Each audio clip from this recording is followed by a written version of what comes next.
Hello there, fellow supporters, Kickstarter enthusiasts, and YouTube viewers. Just in case you know, I post all these videos on YouTube on my channel, listed under my name, Richard Wollstonecroft. Uh, 40 or 50 videos there, video blogs, and commentary on gaming in general. In continuation of my, belief to show proof of concept and hard work that went into this so far. I spent the couple hours in this afternoon digging around in the garage at my mom's house. This, by the way, is my father's former den at the house. Uh, I'm able to use it for purposes while I'm here. My extensive gaming collections in the background, although you, you really can't get a good view of it from this particular angle. Uh, I just wanted to show you that the three books that I have published or have presented to you as the beta completion product, not quite the final stage for sell to the general public because I'm trying to get it digitized and to add the numerous bits of artwork I've accumulated over the last decade to it. It takes time with my job and stuff. Uh, in addition to life in general. Anyway, that was the fifth rendition or version, if you will, of a very long process. Here I have in my hand is one of the two books, the original uh, or the second beta edition, if you will. The first was, and I have it here somewhere, but there's such a sheer volume of paperwork to search through. I have yet to locate it. It's about EA thick, probably 50, 60 pages, and it was very basic. This system here is also still fairly basic, although the core of the a solid foundation for the finished product is sitting in my hand. There is a second piece to this. Because of the stapler we had available to us, we weren't able to staple them together as one book, which was the intention. So it would have been about twice as thick as this. The other half is in a box. Sure I saw it here last month, and I thought I put it aside for another reason, and it's so it'll show up at some point. And the format is quite different from the one that's in the current set of books, though in part because there's such an increased amount of material in the final product as opposed to this one here. So I wanted to add uh, the general appearance that most game companies use today in their game systems and stuff. If you look at just about any one of these off the shelf over here, they have dual columns of material. Now that's not to say they all do that, but quite a few of them did. Like I said, this here, and you probably can't read the title from there, is Stellar Frontiers Beta 2 or Point 2, however you want to wish. Now I was referring to a friend of mine, Shannon Ackerberg. He's an avid gamer, and I met him down in Clorinda about 12 years ago, and he was not into science fiction games. Some of the other guys there did tap into the early versions of the game, and he waited probably 6, 7 months, and he still regrets that to this day. He swears if he had known the sheer entertainment value of the game, he would have cashed in on it much sooner than he did, and regrets that he didn't. He continues to collaborate with me on some novels, and he has his own house that he runs. It's going on 8 years, 8 years old, and he still gets enjoyment out of it. As he probably doesn't spend every day working on it like he did in the beginning, but as they get larger, they become more intense. One of the things we had done at the time was we had access to a computer and we typed a lot of our turns. One of you guys mentioned something about presenting, a campaign or something like that. The problem is Stellar Frontiers is not designed like your traditional RPG. You don't have modules. You could have source books, but not modules. And if you know the difference between a source book and a module, you understand. The source book gives you the material to create numerous adventures and modules of your own, where a module itself is a pre-created adventure, and you can't really do that with Stellar Frontiers. No, the fact that you can't do that with Stellar Frontiers, and that's because the random roll factor. Every event is unique, even if it repeats itself, and you get the same event several times. The way it's interpreted, the way you, the player, pursue it, makes it a different end result. In that aspect, I have numerous, probably 30 odd chapters, we called them chapters, of his game system, or his house Hatheon. And one of the reasons his house is so rich and in depth, and this is how come we translated into writing some novels, was we actually did what we call storyline. And it's a form that's in the book. It talks about that.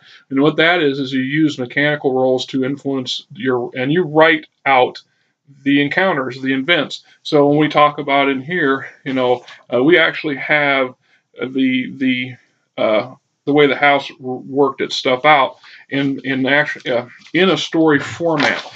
And you may or may not see there are rules. Here's the results from the rolls. Here is what was going on. This is what his interpretation of it was. And we continue doing that. Sorry about repeating the part, but this is what helped fuel the early day passion. And of course, at the back of each one of these, we have his exchanges, his planetary exchanges, and the results. They were used. We were using the computer at the time to keep track of that stuff, which facilitates stuff like that, makes it much easier to achieve. At the beginning is his basic planetary control sheets, as I call them. This is each individual colony or planet that he controlled or had interest at, and the location of its, what's there. In this case, here's a star system with a scout ship and a mining ship in the system, and that's what those two boxes are at the top of this thing.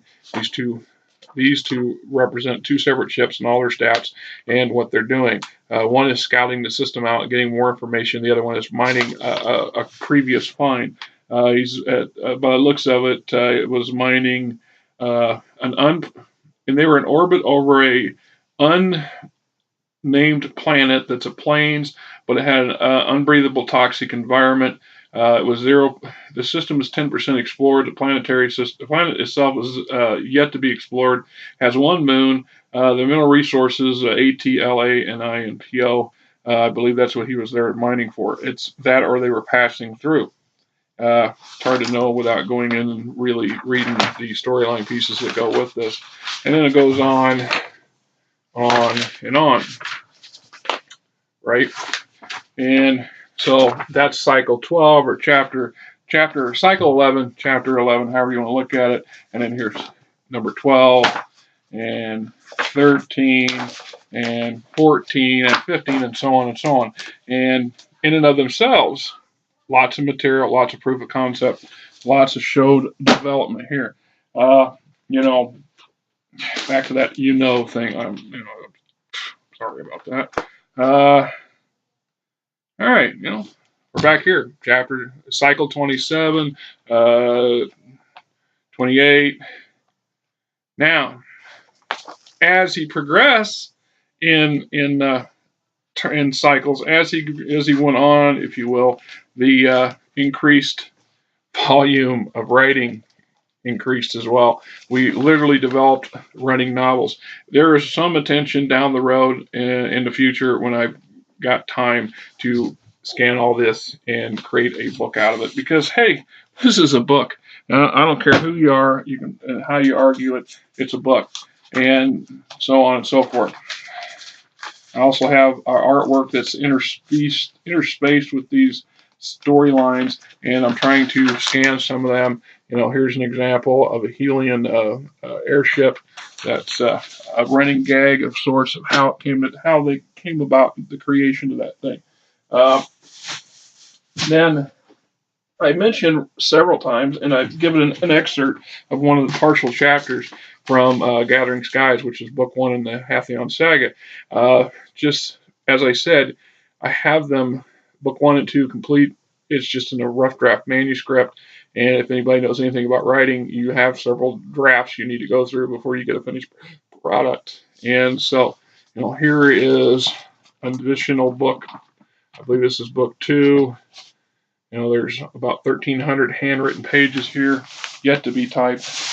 This is the bulk of book 1 that's not typed. I still have,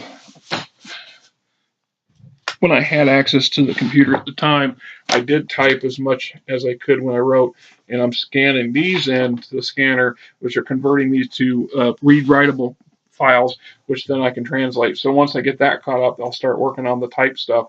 And it's a laborious project, and I have several projects going. As it says, well, maybe you need to get this organized. Maybe you need to spend time. Look, no offense, there's no time. Time is now. If we don't work on this stuff now, we don't pursue this stuff now, if we delay it, we put it back, nothing gets done.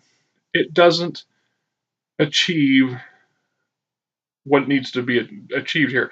I'm not trying to trumpet my own horn as being some spectacular game designer or author, because I'm just an average Joe with a lot of knowledge in this very specified, specific field that's only of interest to those who are similar mindset. If you're a gaming geek, and most of you are, you wouldn't be willing to support this, then you know what I'm talking about. There are times when the game is the world, and our real world takes second fiddle. And I learn to balance all that as best I can. My circumstances are of my own creation, and they're not as dire as it might be seen. There are reasons why I'm in this. The current situation is at the status that it is. My wife have had made some decisions that it's best, because of my mother's health, for us to hold off getting ourselves our own place. So I live basically out of my RV, and my wife splits her time between staying with me and staying here at mom's to help look after my mother. And, if you don't what lymphatic cancer is, you understand it's just a long-term thing. And she's an elderly woman with diabetes, and I don't know, once upon a time she was a very active person, and no matter what we do, we can't seem to get her to be motivated. She gets motivated, then she don't.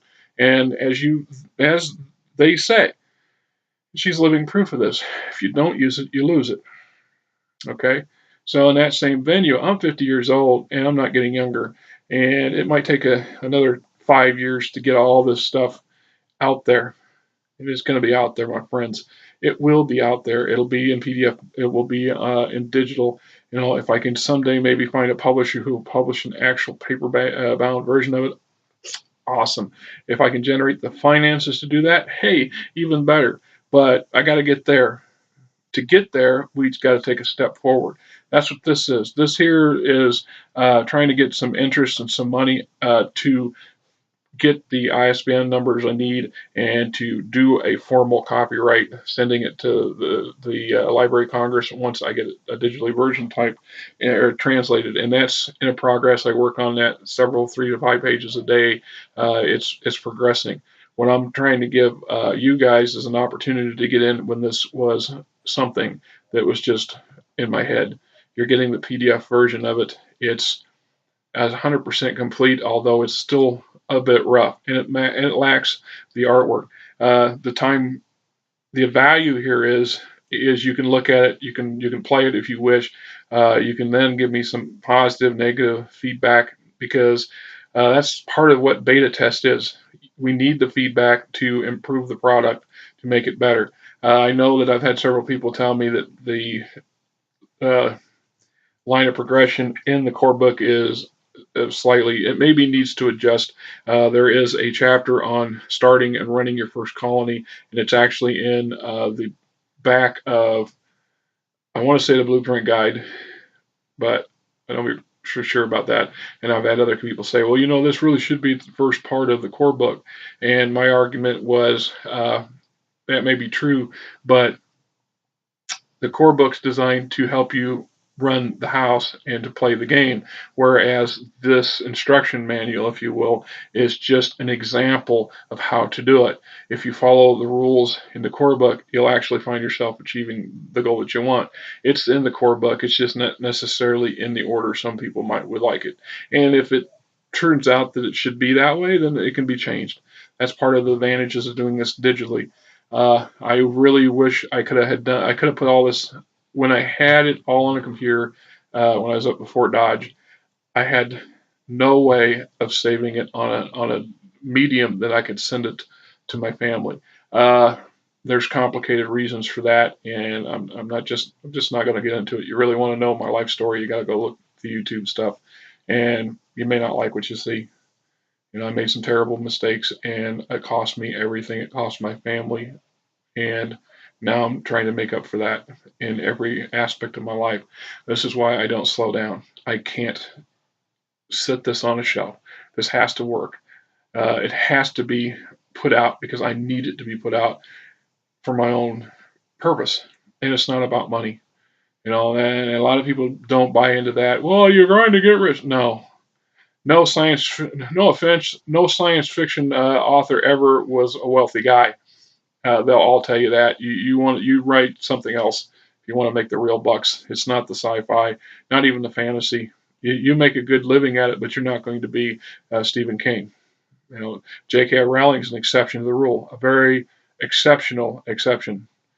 But for her, you know, there's a million guys like me, and there may be 10,000 guys like Stackberg who's making a good career, but that's because he cranks out a novel a year or two novels a year, and because of some of his work and the game related fields, it translated into a good income for him. Salvatore is an awesome example of that as well. Once he started a book that had Drizzt Do'Urden character in it, and it became a thing, and now there's scores of books that he's written in that same venue. And the real value, the real money for him was the volume of the books and the fact he had a character that many fans became enamored with. You just need to know what's happening next in this dark elf's life, and that's sometimes the genius behind the madness, or the madness and the genius. I guess it's a matter how you look at it. You know, here I am rambling on again. We're going to run into a 20-minute window here, and I know that most people say, yeah, it shouldn't have more than 5 minutes on one of these things, and you're probably right, and those who say it are probably right. I do have a tendency to ramble, but like I said, I was trying to show, that there's gobs and gobs of material here. Here's just one box of the 28 boxes. This one here was one I mailed home to my wife. It got stuck behind my mother's couch, and I have yet to go through it. And yet here are, more artwork that I was working on, and personal information, personal stuff. Oh, hey, what do you know? How's Hathy on chapter 17, or cycle 17?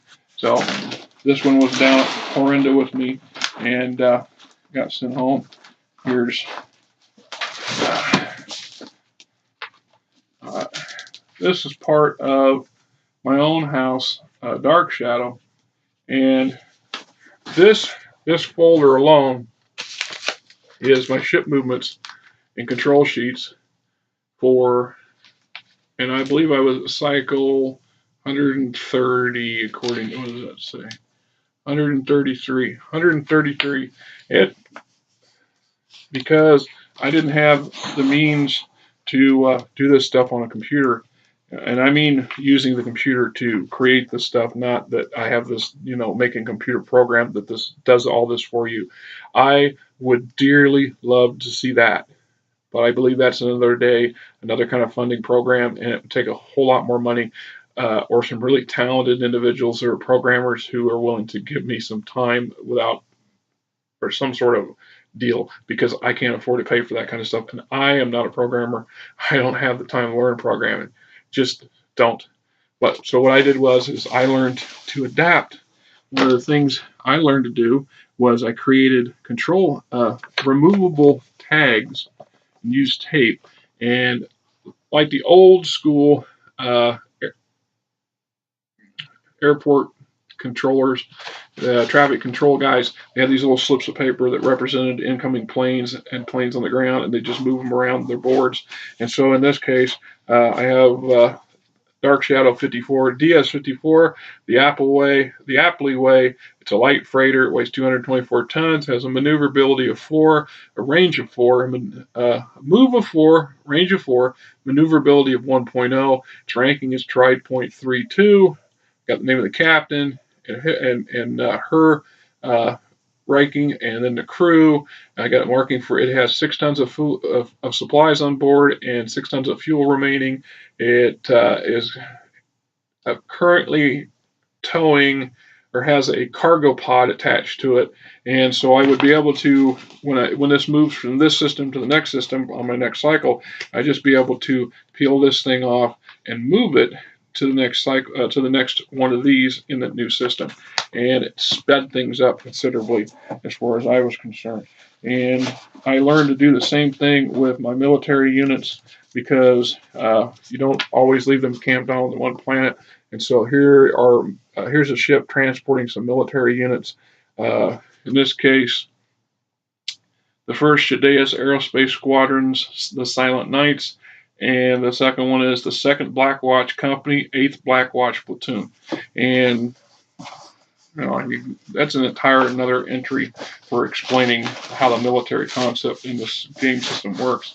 But you wanted to, I mentioned I would show material from one of my own house, and so there's that book, and then here's the book of all the planetary master sheets, and then here is assorted miscellaneous things that goes on in my house.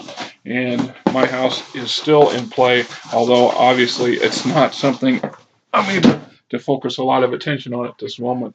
Okay, folks, we are running into over 20 minutes, 22 minutes, so I'll go ahead and close this at the moment. I know we only have 8 days, less than 9 going, 8 days left. We are at 43%, $219, thankfully, for this last feller who's willing to donate $100. And he's doing so, and in exchange, he will get a copy of the PDF file, as well as having his name as a character in this novel series when it gets published. And it may not be next week, but it will come.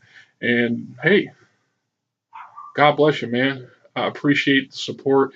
Unfortunately, with 8 days left, I don't think we're going to get the whole money. That's truth. As it's been brought up to me, maybe being my inexperience, I didn't set this campaign out off of a high note. I've tried, and I still am working at providing everything I can to show the advantage of it. I guess what I might do is sit down and try to make another video and play out a scenario, if you will. Although, as I pointed out, they're not scenarios in the same aspect of modules. So I would basically have a starter house and roll the encounter rolls and tell you how I'd pursue it. And it's a matter of choice, just like everything else. Like I said, and I keep saying, Stellar Frontiers is unique. I have tens of thousands of dollars worth of gaming material. I did the math. I actually got 7 pages of printed. I went through every one of these things and entered them into the computer. I've got over 7 pages of books, and the average book is $20 a piece. And so it doesn't take long to run up $20,000 worth of stuff. It took a lifetime to collect it, and it's by no means complete because there's so much out there. But of all the stuff out there, there is nothing quite like Stellar Frontiers. It is 100% solo capable of play. You do not need other people. You can play it at your convenience. You don't need electricity or your computer or anything. If you're a prepper, buy this and stick it on a shelf, because if the end of the world happens, this is something you can keep you occupied until you run out of paper or you run out of sanity, whichever comes first. We could get it computerized. We get part of it computerized. Awesome. Need a lot more money than this then, folks. As I said, if you have friends, if you have family, you know anybody, associates who might be interested, point them in the direction. Let them make the decision. But this, Give them the opportunity. Like I said, I've had a number of other people that are expressing interest in wanting to support, but they want me to pay them. These are PR people who want me to pay them money, and it doesn't. In my head, I'm asking for such a little amount of money. It doesn't justify paying them money to help generate people flow. And all the majority they're going to do is they have access to huge lists of Facebook people, and they're just going to pop this out and get it by sheer dint of percentages, maybe carry the day. And if win or lose, they still win. They don't guarantee. None of them can say. They say it. A few say it, but they don't mean it. That if you don't succeed, we don't get paid. But if you do succeed, they end up with a big chunk of the money. So what was the point? It's not about some popularity contest. Like I said, my check yesterday was over $600, and I worked damn near 70 hours last week, and so I'm on par for another 58 or 60 hours for this next check. Next week will be slower because my wife's having surgery on Tuesday, and I took the day off. Otherwise, I usually work, and I have Saturday out today. This is unique.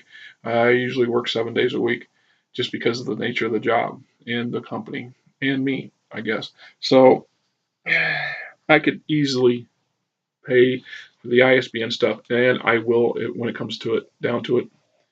Uh, I want your support because it helps solidify this, and I want to share. Thank you for listening.